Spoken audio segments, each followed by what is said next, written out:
Takže čau, já jsem Pendrek a jsem moc rád, že vás můžu přijít u prvního dílu extrémně dementních komentářů. V této sérii, jak vám asi může tak dojít, tak budeme vlastně reagovat na nějaké extrémně dementní komentáře. No a vlastně na konci každého dílu z této série si ukážeme ten nejvíc extrémně dementní komentář, aby to nebylo jenom jako o tom reagování. A myslím si, že tam můžeme jít na to. Takže, první komentář.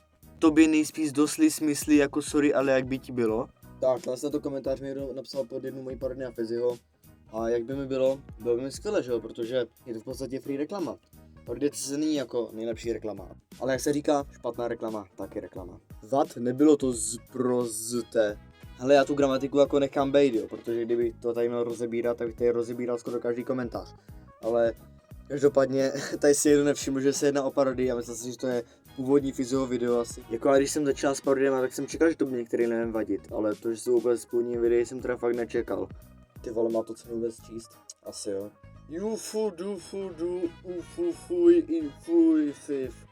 Lidi, tenhle komentář mi změnil život.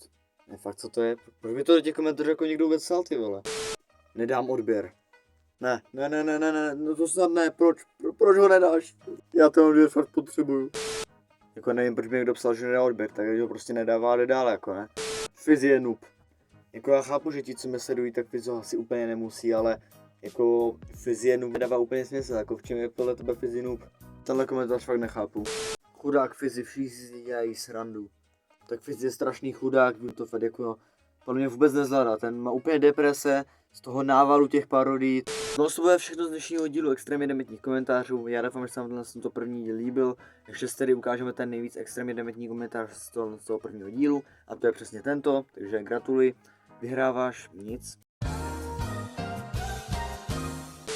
Takže pokud se vám tento první díl extrémně dementních komentářů líbil, tak dejte like, pokud se vám nelíbil, dejte dislike a napište mi do komentářů, který si myslíte, že z těchto komentářů byl ten nejvíc extrémně dementní. A uvidíme se tedy u dalšího videa, tak zatím, čus.